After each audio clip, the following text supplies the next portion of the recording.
what is the difference between accident and incident? Accident, incident మధ్య తేడా ఏంటి? Anybody? Or both are same? What is the difference between accident and incident? Anybody? చూడండి, accident, incident రెండు related ఉంటాయి, కానీ some చిన్న తేడా ఉంటుంది. Where accident is applicable to person, property and environment, దాన్ని యాక్సిడెంట్ అని అంటారు. Where incident is applicable to persons only. Okay, అంటే unplanned, unexpected, unwanted sequence of events resulting in loss some kind of person, property and environment is nothing but accident. What is the meaning of incident? Ante due to work related activities, a worker supposed to be injury, or supposed to that person will get occupational diseases, or that person will fatal. Ante oka worker ki task chestunnappudu injury aina, as by as fatal injury అయినా, చనిపోయినా దాన్ని incident అని అంటారు. So incident is applicable to persons only, where accident is applicable to person and property and environment. But accident, incident reports ఒకే ఉంటాయి, ఒకటే format ఉంటుంది. ఈ పర్టికులర్ ఫార్మాట్ యాక్సిడెంట్కి, ఇన్సిడెంట్కి ఒకటే రిపోర్ట్ ఫార్మ్ ఉంటుంది. ఓకే, మనం టాపిక్లోకి వచ్చేద్దాం డైరెక్ట్గా. యాక్సిడెంట్ రిపోర్ట్ అంటే ఏంటి? Definition of accident report means it is a form that is filled out in order to record the details of an unusual events that occurs at the work place may result such as injury or accident. అంటే ఏంటి? ఇదొక form, ఇదొక report form that is filled out, దాన్ని మ్యాండేటరీగా fill చేయాలి in order to record the details of an unusual event. అంటే అసాధారణమైన సంఘటనల ఫలితంగా ఆ పని ప్రదేశంలో ఇంజురీ జరిగినా, ప్రమాదం జరిగినా దాన్ని మ్యాండేటరీగా ఒక రికార్డ్ ఫార్మాట్లో నింపే విధానాన్ని యాక్సిడెంట్ రిపోర్ట్ అని అంటారు. Okay, coming to the contents of accident report. అంటే యాక్సిడెంట్ రిపోర్ట్ ఫార్మ్ మీద ఉండే విశేషాలు ఏముంటాయి? 8 items to include incident and accident report. ఈ క్రింద పేర్కొన్న 8 ఐటమ్స్ ఉంటాయి యాక్సిడెంట్, ఇన్సిడెంట్ రిపోర్ట్ మీద. ఏంటి? The time and date the incident occur. ఆ పర్టికులర్ యాక్సిడెంట్, ఇన్సిడెంట్ ఏ టైంలో అయింది, ఏ డేట్లో అయింది, దానికి సంబంధించిన కంటెంట్ ఉంటుంది.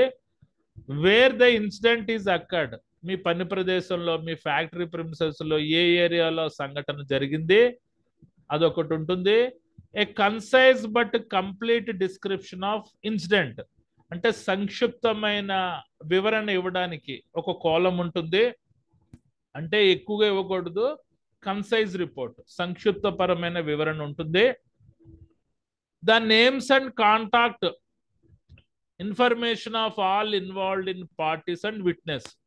అంటే ఆ ప్రమాదం జరిగిన తర్వాత ఎవరెవరు సాక్షులు, వాటికి సంబంధించిన విషయాలు, వాళ్ళ యొక్క సమాచారము అంతా ఉంటుంది. Pictures of the area and any property damage. ఆ పర్టికులర్ మన ప్రమాదం జరిగిన మనకి ఏరియా ఒక photo, as well as the property damage యొక్క ఫోటో ఉంటుంది. ప్లస్ రికమెండేషన్స్ ఆర్ సజెషన్స్, మళ్ళా తిరిగి పునరావృతం కాకుండా మనకి ఏ రకమైన రికమెండేషన్స్ ఉండాలి, సూచనలు ఉండాలి, దానికి సంబంధించిన కాలం ఉంటుంది. అటాచ్మెంట్స్ ఉంటాయి. అటాచ్మెంట్స్ అంటే జతపరచడం. యాజ్ వెల్ యాజ్ కన్క్లూజన్స్ అంటే ముగింపులు ఉంటాయి. ఈ కంటెంట్స్ ఉంటాయి అన్నమాట ఏది? యాక్సిడెంట్ రిపోర్ట్ మీద. ఓకే, అది రిపోర్ట్ చదివినప్పుడు క్లియర్గా మీకు అర్థం అవుతాయి. అర్థమైంది అనుకుంటా అందరికీ. Coming to the next, objectives of accident report. అంటే యాక్సిడెంట్ రిపోర్ట్ యొక్క లక్ష్యాలు ఏంటి? It aims to protect the people from the risk or injury or ill health. ఒకసారి ప్రమాదం జరిగిన తర్వాత యాక్సిడెంట్ రిపోర్ట్ రాసి కంట్రోల్ మెజర్స్ పెడతాం కాబట్టి ఎట్టి పరిస్థితుల్లో మళ్ళీ అదే type accident, injury, ill health జరగకుండా కాపాడుతుంది. It ensures employees health, safety and welfare at work. అంటే వర్కర్స్ యొక్క హెల్త్, సేఫ్టీతో పాటు సంక్షేమం కూడా నిర్ధారించేటట్టు చేస్తుంది. Next protecting none employees against the health and safety risk arise from the work activities.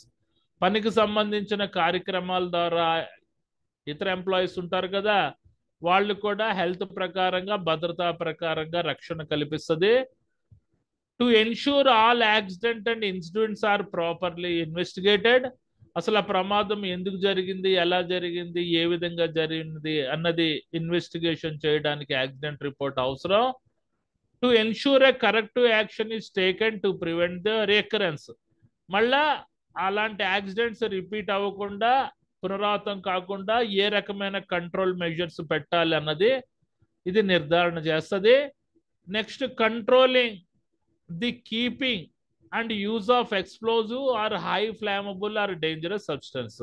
అంటే ప్రమాదకరమైన ప్రేలుడు స్వభావం గల పదార్థాలు వాడుతున్నప్పుడు ఏ రకమైన కంట్రోల్ మెజర్స్ పెడుతూ వాటిని ఉపయోగించాలి అన్న దాంట్లో కూడా ఇది సహకారం అందిస్తుంది. Okay, coming to the next documentation of the accident report. అంటే యాక్సిడెంట్ రిపోర్ట్ మనకి ఏ రకంగా డాక్యుమెంటేషన్ చేయాలి అంటే, for all accident the company internal accident report form is to be completed by injured person or witness and forward to the safety manager immediately. ఏ ప్రమాదం జరిగినా, ఏ చిన్న ఇన్సిడెంట్ జరిగినా ఆ కంపెనీలో ఉండే యాక్సిడెంట్ ఇన్సిడెంట్ ఫామ్ తీసుకొని దాన్ని నింపి ఆ ఇంజూర్డ్ పర్సన్ చేత, విట్నెస్ పర్సన్ చేత సిగ్నేచర్ తీయించి సేఫ్టీ మేనేజర్కి ఇమీడియట్గా ఫార్వర్డ్ చేయాలి. The lead accident investigator must ensure that. అంటే యాక్సిడెంట్ ఇన్వెస్టిగేషన్ చేసేవాడు మనకి క్రింద పేర్కొన్న పాయింట్స్ మన రిపోర్ట్ ఫార్మ్ మీద మ్యాండేటరీగా సమాచారం రాయాలి. ఏ రకంగా? The serious harms notification is completed and notified. అంటే ప్రమాదం మరీ గట్టిగా తీవ్రత ఉందంటే దాని యొక్క తీవ్రత గురించి ప్రకటన రూపంలో రాయాలి. Next the accident investigation report form is completed much detail as possible. అంటే సంక్షిప్తంగా డీటెయిల్గా రాయాలి. The copy of the investigation report form is forward to appropriate authority. అంటే గాయపడిన వ్యక్తి యొక్క మేనేజర్కి ఆ యాక్సిడెంట్ ఇన్వెస్టిగేషన్ కాపీ అనేది ఫార్వర్డ్ చేయాలి. ఇందువల్ల అన్సేఫ్ యాక్ట్ ద్వారా చనిపోతే ఏ రకమైన కాంపన్సేషన్ ఇన్సూరెన్స్ ఉంటుంది కాబట్టి కాంపన్సేషన్ ఇన్సూరెన్స్ రాదు అని క్లియర్గా చెప్పడానికి ఆ కాపీ ఒకటి ఆ పర్టికులర్ గాయపడిన వ్యక్తి యొక్క డివిజన్ హెడ్కి ఫార్వర్డ్ చేయాలి. అన్సేఫ్ యాక్ట్ ద్వారా ప్రమాదాలు జరిగితే ఏ రకమైన కాంపన్సేషన్ ఇన్సూరెన్స్ ఉండదు. బట్ అన్సేఫ్ కండిషన్ ద్వారా ఏదైనా ప్రమాదాలు జరిగితే మాత్రం కాంపన్సేషన్ ఇన్సూరెన్స్ ఉంటుంది. అన్సేఫ్ యాక్ట్ అంటే accidents happen due to worker faults. Unsafe conditions అంటే accidents happen due to management faults. Okay, ఈ రకంగా డాక్యుమెంటేషన్ చేయాలి మనం. తర్వాత ఇది ఇంపార్టెంట్, చిన్న చిన్నవి రాయకండి, ఇదే పెద్దది రాయండి. చూడండి, పెద్దది చేస్తున్నాను, మ్యాక్సిమైజ్ చేస్తున్నాను. దీని గురించి డీటెయిల్గా మనం మనం చర్చించుకుందాం. ఇది యాక్సిడెంట్ ఇన్సిడెంట్ రిపోర్ట్ ఫార్మ్. మన పర్సనల్ డీటెయిల్స్, ఆ గాయపడిన వ్యక్తి నేమ్, పేరు, ఆక్యుపేషన్ వృత్తి, అతను ఏ సెక్షన్ అంటే ఏ డిపార్ట్మెంట్, ఏ సెక్షన్ అనేది రాయాలి. తర్వాత యాక్సిడెంట్ ఇన్సిడెంట్ డీటెయిల్స్, ఎప్పుడు యాక్సిడెంట్ జరిగింది, ఏ టైంలో జరిగింది, ఏ లొకేషన్లో జరిగింది, విట్నెస్ ఎవరు, reported to whom. Reported to whom అంటే ఈ పర్టికులర్ రిపోర్టు మనకి తలకి ఎవరికి నివేదించాలి అంటే సేఫ్టీ మేనేజర్ పేరు ఏదో రాస్తారు ఇక్కడ. తర్వాత full accident and incident details, what happened, అసలు ఏం జరిగింది, or in case of near miss what could have been happened. అది చిన్న సంఘటన అయితే అసలు ఏం జరుగుతుంది, లేకపోతే పెద్ద యాక్సిడెంట్ అంటే అసలు ఏం జరిగింది అన్న టోటల్ ఇన్ఫర్మేషన్ ఈ కాలంలో రాయాలి. తర్వాత చూడండి, injury are nature of injury. Injury యొక్క ఏంటి ప్రవర్తన ఏంటి, కంట్యూషన్ ఆర్ క్రష్. తమ్ముడు కంట్యూషన్ అంటే ఏంటి? చూడండి, కంట్యూషన్ అంటే అంటే మన తలకి ఏదైనా గాయం తగిలి మూర్ఛపోవడాన్ని కంట్యూషన్ అని అంటారు, అంటే అన్కాన్షియస్ అవడం. ఆర్ క్రష్ అంటే నలిగిపోవడం. ఇదా ఇంజురీ అంటే ఇక్కడ టిక్ పెడతారు. బర్న్ అంటే కాలిపోవడం. తర్వాత డిస్లొకేషన్ అంటే భూమికలు స్థానభ్రంశం చెందడం, అంటే ఇది తాలూకు బోన్స్. యాంపుటేషన్ అంటే విచ్ఛిన్నం అయిపోవడం. యాంపుటేషన్ అంటే విచ్ఛేదనం అయిపోవడం, అంటే చెయ్య కాళ్ళు కట్ అయిపోవడం. తర్వాత ఎసెర్టెన్ ఆర్ ఓపెన్ వౌండ్, అంటే చేతికి గాయం, చేతికి కానీ కాలికి కానీ ఓపెన్ వౌండ్ అవడం. ఓకే, చూడండి, ఎసెర్టెన్ అండ్ అంటే ఆంపిటేషన్ అంటే సారీ ఎసెర్టెన్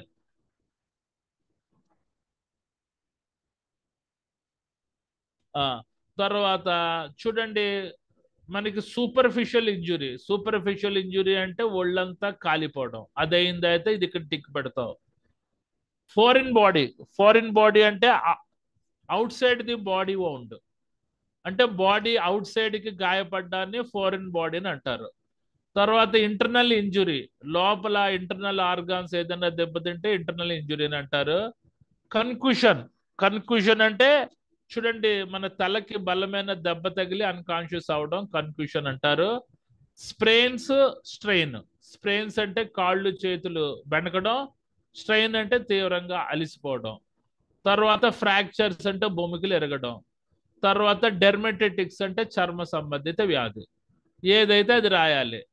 తర్వాత location of injury, A location లో ఇంజురీ అయింది అన్నది క్లియర్ గా రాయాలి. హెడ్డా ఫేసా, ఐ మీద, ఐ అంటే కళ్ళు, ఇంటర్నల్ ఆర్గాన్స్ అంటే బాడీలో ఉండే ఇతర అవయవాలుక, హెడ్ ఫింగర్స్ తలకాయక చేతి వేళ్ళక, షోల్డర్ ఆర్ ఆర్మ్స్ వీపు, ట్రంక్ అంటే మెడకి, ఓకే, గొంతు, హిప్ అంటే నడు, లెగ్ అంటే కాళ్ళు, ఫుట్ ఆర్ టోస్ అంటే అరికాళ్ళు, బ్యాక్, అదర్ అని క్లియర్ గా రాయాలి. ఓకేనా?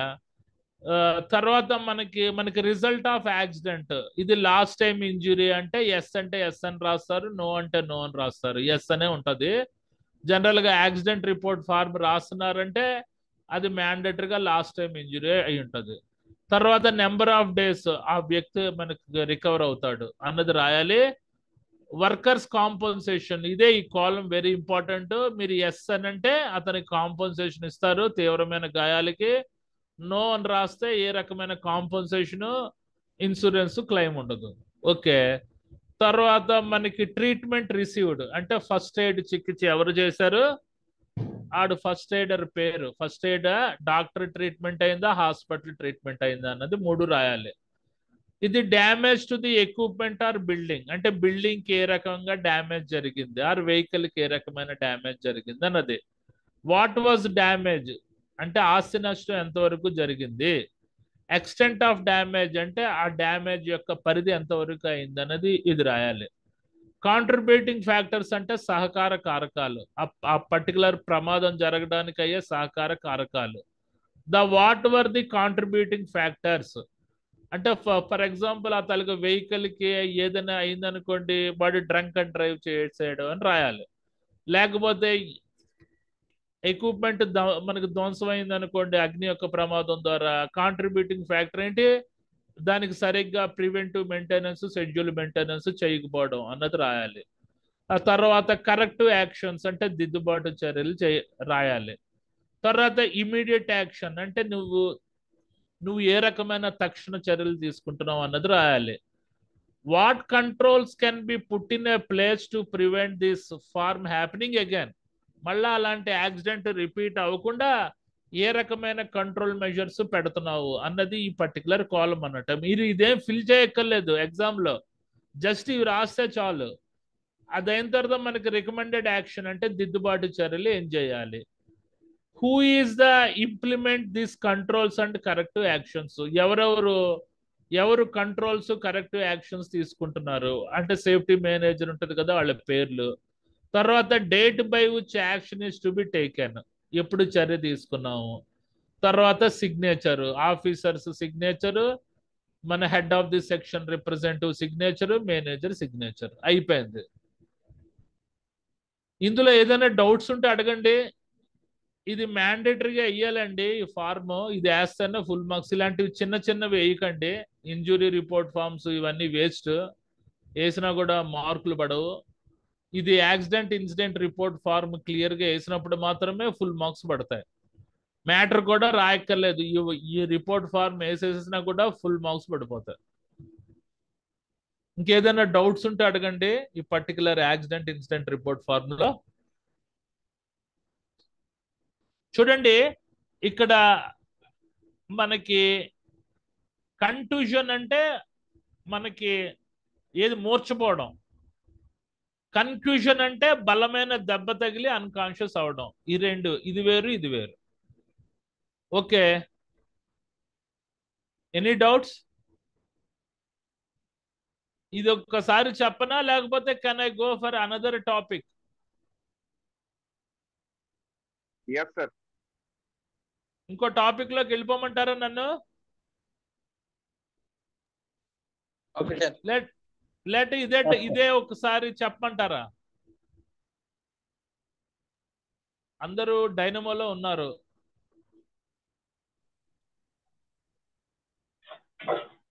ఓకే, లాస్ట్ టైం ఇంజురీ అనే ఎవరు డౌట్ అడిగారు. చూడండి, లాస్ట్ టైం ఇంజురీ, నన్ లాస్ట్ టైం ఇంజురీ అనేది ఉంటుంది. అంటే ఒక గాయం తగిలిన తర్వాత 24 hours పాటు డ్యూటీలో, ఒక గాయం తగిలిన తర్వాత, ఒక ఇంజురీ అయిన తర్వాత 48 hours పాటు డ్యూటీలో జాయిన్ అవ్వకపోతే దాన్ని లాస్ట్ టైం ఇంజురీ అని అంటారు. ఒకవేళ డ్యూటీలో జాయిన్ అయితే నన్ లాస్ట్ టైం ఇంజురీ అని అంటారు. అదే సేమ్ లాస్ట్ టైం యాక్సిడెంట్ అన్నా నన్ లాస్ట్ టైం యాక్సిడెంట్ అన్నా. అంటే ఒక వ్యక్తి గాయపడిన తర్వాత 48 hours పాటు డ్యూటీలో అటెండ్ కాలేదు, దాన్ని లాస్ట్ టైం ఇంజురీ అని అంటారు. Okay, right. సరే, ఇంకో టాపిక్ లోకి వెళ్ళిపోతున్నాను. ఇందులో ఈ తాలూకా రిపోర్ట్ ఫార్మే ఇంపార్టెంట్. ఎలాగ పీపీటీ వస్తుంది కాబట్టి ఇందులో అట్లీస్ట్ మీరు ఇన్సిడెంట్ వరకు అయితే ఈ ఒక్కటి నింపాలి, యాక్సిడెంట్ అయితే ఈ కాలం నింపాలి. ఒకవేళ వ్యక్తి చనిపోయి ఆస్తి ధ్వంసం అయితే ఈ 2 కాలమ్స్ నింపాలి. ఇది ఆల్రెడీ మీరు వర్క్ స్టేషన్స్ లో నింపే ఉంటారు, చూసుకోండి. లేకపోతే మీ కంపెనీలో ఇలాంటి ఫార్మాట్ లేకపోతే ఇది డౌన్లోడ్ చేసుకొని మీ కంపెనీ పేరు రాసుకొని ఇలాంటి యాక్సిడెంట్ ఇన్సిడెంట్ ఫార్మ్ కింద పెట్టుకొని రాసుకోండి. బాగుంది, ఇది చాలా చక్కగా ఉంది, ప్రతిదీ నీట్గా అర్థమవుతుంది. Okay, right. ఇంకో టాపిక్ లోకి వెళ్ళిపోతున్నాను.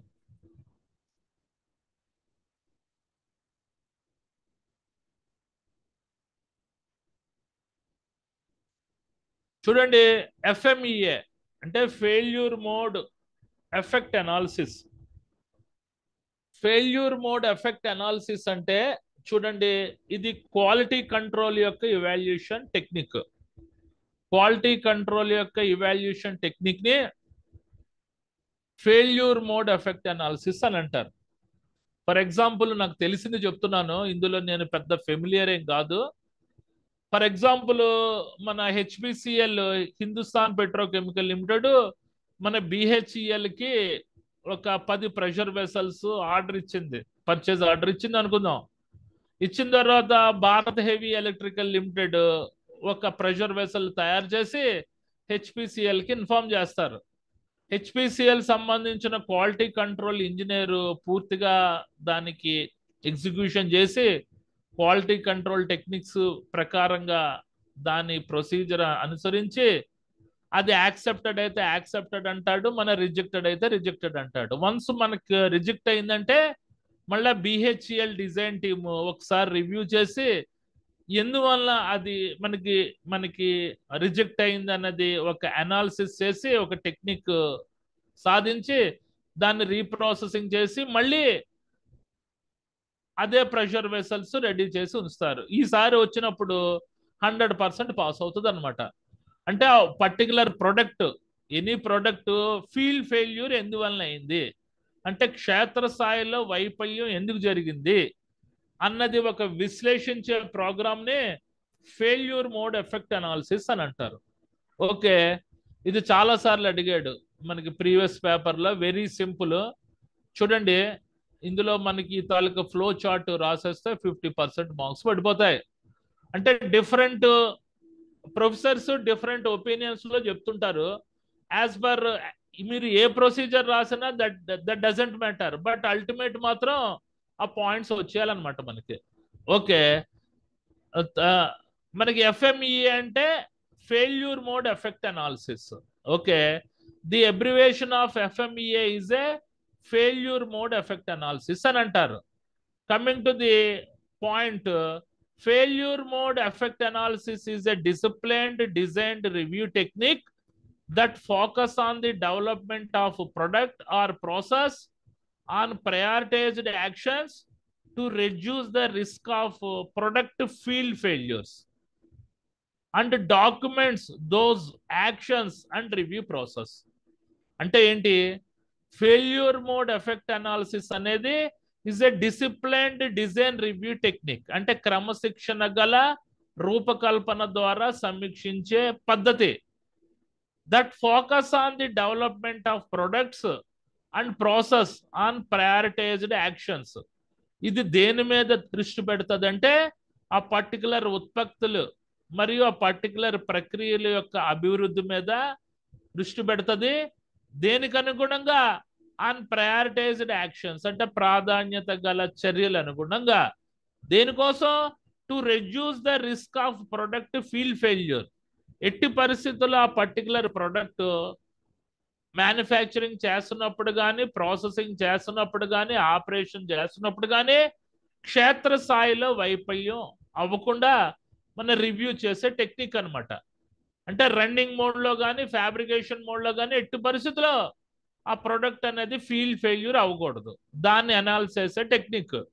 And documents those actions and review process. అంటే ఆ ప్రొడక్ట్ ఫీల్డ్ ఫెయిల్యూర్ అవ్వకుండా ఏ రకమైన డాక్యుమెంట్స్ కావాలి అంటే డిజైన్ డాక్యుమెంట్స్, మనకి ఏ రకమైన చర్యలు కావాలి, మనకి ఏ రకంగా సమీక్షించాలి ఆ ప్రక్రియని అన్నది కూడా ఫెయిల్యూర్ మోడ్ ఎఫెక్ట్ అనాలిసిస్ అన్నది రివ్యూ చేస్తుంది అని అంటున్నాడు. అందరికీ అర్థమైంది కదా డెఫినేషన్? చూడండి, ఇంకోసారి చదువుతున్నాను, కొద్దిగా డెఫినేషన్ గట్టిగా ఉంది, గట్టిగా రాయండి మీరు.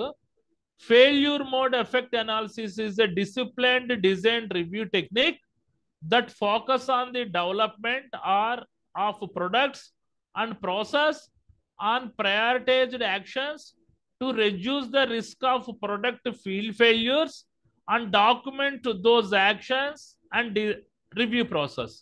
అంటే ఫెయిల్యూర్ మోడ్ ఎఫెక్ట్ అనాలిసిస్ అన్నది డిసిప్లైన్డ్ డిజైన్ రివ్యూ టెక్నిక్ అంటే క్రమశిక్షణ గల సమీక్షించే మన క్రమశిక్షణ గల మన డిజైన్ రివ్యూ టెక్నిక్ అంటే రూపకల్పనని సమీక్షించే విధానం. That focus on the development of the products and process. ఇది దేని మీద దృష్టి పెడుతుంది? ఆ పర్టికులర్ ప్రొడక్ట్స్ మరియు పర్టికులర్ ప్రక్రియల యొక్క అభివృద్ధి మీద దృష్టి పెడుతుంది. దేనికి అనుగుణంగా? ఆన్ ప్రయారిటైజ్డ్ యాక్షన్స్ ప్రాధాన్యత గల చర్యల అనుగుణంగా. తద్వారా to reduce the risk of the product field failure. ఎట్టి పరిస్థితుల్లో ఆ ప్రొడక్ట్ క్షేత్రస్థాయిలో వైఫల్యం కాకుండా అంటే రిజెక్ట్ అవ్వకుండా కాపాడుతుంది అనమాట. క్షేత్రస్థాయిలో వైఫల్యం అవ్వకుండా కాపాడుతుంది. And documents those actions and review process అంటే ఏ రకమైన దస్తావేజులు ఉండాలి, చర్యలు ఉండాలి ఆ పర్టికులర్ ప్రక్రియని సమీక్షించడానికి అన్నది కూడా ఈ particular failure mode effect analysis అన్నది మనకి రివ్యూ చేస్తుంది అని అంటున్నాడు. Okay, coming to the objectives of FMEA అంటే ఫెయిల్యూర్ మోడ్ ఎఫెక్ట్ అనాలిసిస్ యొక్క లక్ష్యాలు ఏంటి? మనకి recognise and evaluate the potential failure of a product or component or process and its effects. అంటే రికగ్నైజ్డ్ అంటే గుర్తించడం, ఎవాల్యూట్ అంటే విశ్లేషించి విశదీకరించడం. దేన్ని? ఆ potential failure of the product, ఆ కాంపోనెంట్, ఆ ప్రొడక్ట్, ఆ ప్రక్రియ ఎందువల్ల వైఫల్యం జరిగింది, ఎందువల్ల ఫెయిల్యూర్ అయింది, మరి దాని యొక్క ప్రభావాలు ఏంటి అన్నది గుర్తిస్తుంది. అండ్ ఇవాల్యూట్ అంటే విశ్లేషిస్తుంది. Next, identify the actions which could eliminate or reduce the chance of potential failure occurring. అంటే ఏ రకమైన చర్యలు తీసుకుంటే ఆ particular component or product or process క్షేత్రస్థాయిలో వైఫల్యం చెందదు అన్న డేటా మీద కాన్సన్ట్రేషన్ చేస్తుంది. తర్వాత identify trials and testing necessary to provide conclusions. Trials అంటే ఏంటండి? ట్రయల్స్ అంటే పరిశోధిస్తుంది అండ్ టెస్టింగ్ పరీక్షిస్తుంది. ఏది మళ్ళీ ప్రొడక్ట్ ఫెయిల్యూర్ కాకుండా ఏ రకమైన పరిశోధనలు జరపాలి, ఏ రకమైన పరీక్షలు జరపాలి అన్నది, ఏ రకమైన ముగింపులు ఇవ్వాలి అన్నది ఇది గుర్తిస్తుంది అనమాట. నెక్స్ట్ మనకి provide information on the operators and maintainers so that they can understand the capabilities and limitations of system to achieve best performance. అంటే ఆ పర్టికులర్ ఆ ఎక్విప్మెంట్ ఆపరేటర్స్కి ప్లస్ మెయింటైనర్స్ నిర్వహించే వాళ్ళకి. మళ్ళీ మొదలెట్టాడు ఒకడు కోచ్ జాస్ట్.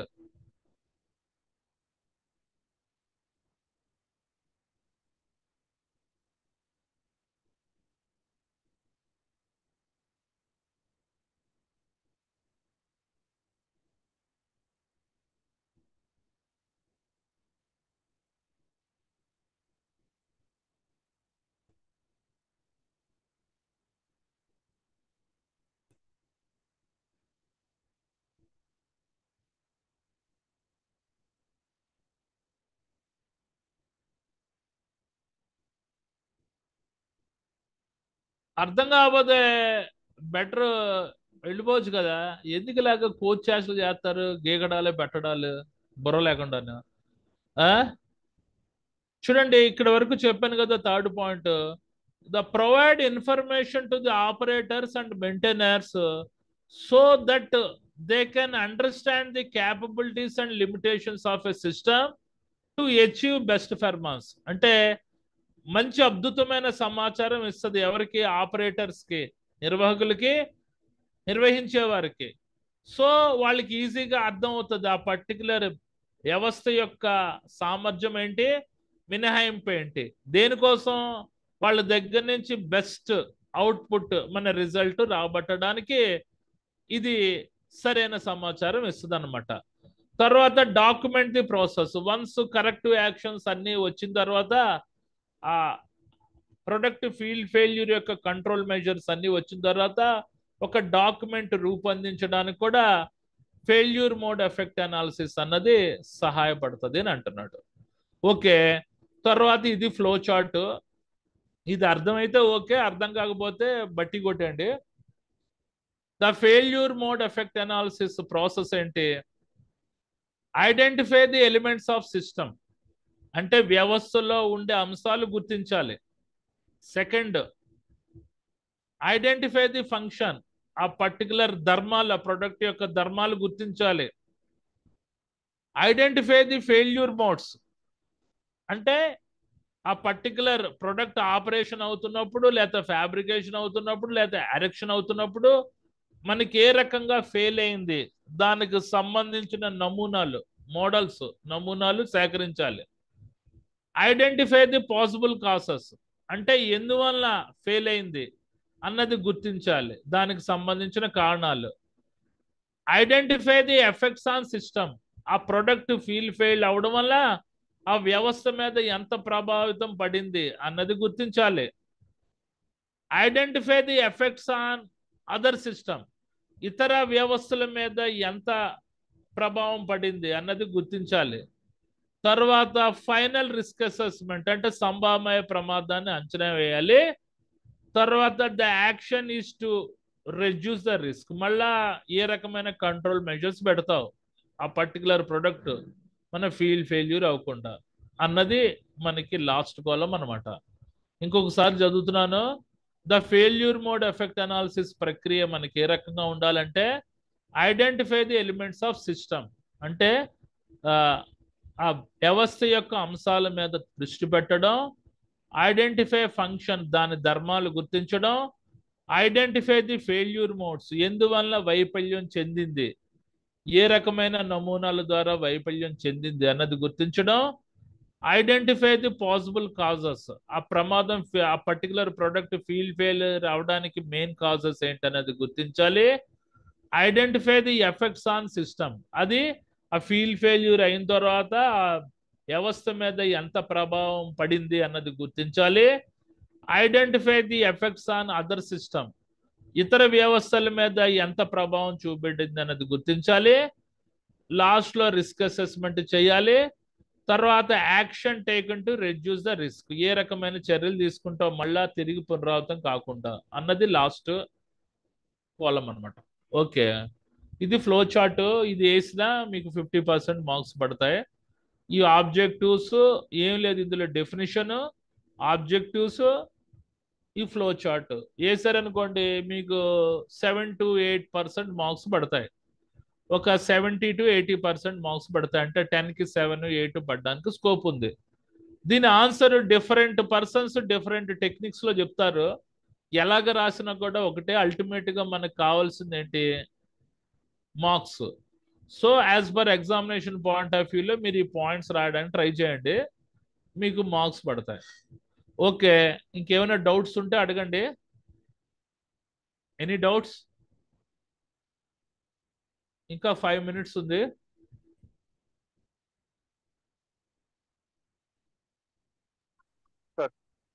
చెప్పండి.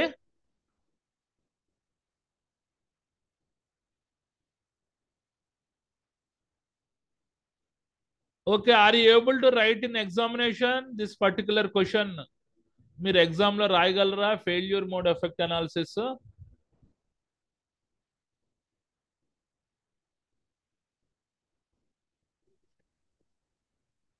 Yes, sir. One example of FMEA failure mode effect analysis కి ఎగ్జాంపుల్ చెప్పమంటున్నాడు. ఇందాకే చెప్పాను కదా స్టార్టింగ్ లో. For example pressure vessels HPCL company వాళ్ళకి రిక్వైర్మెంట్ ఉంది, వాళ్ళు బిహెచ్ఎల్కి ఇచ్చారు ఆర్డర్ ప్రకారంగా. వాళ్ళు ఒక ప్రెషర్ వెసల్ తయారు చేసి హెచ్పిసిఎల్ సంబంధించిన ఇంజనీర్స్ ని పిలిచి క్వాలిటీ కంట్రోల్ అనాలిసిస్ చేయమన్నారు. ఆ హెచ్పిసిఎల్ క్వాలిటీ కంట్రోల్ ఇంజనీర్స్ అంతా అనాలిసిస్ చేసి ఈ ప్రొడక్ట్ మాకు పనికిరాదని చెప్పి మనకి రిజెక్షన్ సర్టిఫికేట్ ఇచ్చేసి వెళ్ళిపోయారు. అప్పుడు హెచ్పిసిఎల్ సంబంధించిన డిజైన్ ఇంజనీర్స్ ఎందువల్ల ఫీల్డ్ ఫెయిల్యూర్ అయిందన్నది ఇన్వెస్టిగేషన్ చేసి రీప్రాసెసింగ్ చేసి దాన్ని మళ్ళీ రెక్టిఫై చేసే పద్ధతిని ఫెయిల్యూర్ మోడ్ ఎఫెక్ట్ అనాలిసిస్ అని అంటారు. అంటే మీరు ఆపరేషన్ చేస్తున్నప్పుడైనా, అది కార్యక్రమం చేస్తున్నప్పుడైనా ఫెయిల్ అవ్వచ్చు, ఫ్యాబ్రికేషన్ చేస్తున్నప్పుడైనా ఫెయిల్ అవ్వచ్చు, కమిషనింగ్ చేస్తున్నప్పుడైనా ఫెయిల్ అవ్వచ్చు. ఎప్పుడు ఫెయిల్ అయినా దాన్ని ఎందువల్ల ఫెయిల్ అయింది అన్నది విశ్లేషణ చేసి ఒక బెటర్ కంట్రోల్ మెజర్స్ పెట్టడాన్ని ఫెయిల్యూర్ మోడ్ ఎఫెక్ట్ అనాలిసిస్ అని అంటారు. ఇది ఒక ప్రొడక్ట్ క్షేత్రస్థాయిలో ఎందుకు వైఫల్యం జరిగింది అన్నది ఒక ఇన్వెస్టిగేషన్ చేసే quality control tool is nothing but failure mode effect analysis. Now you are cleared?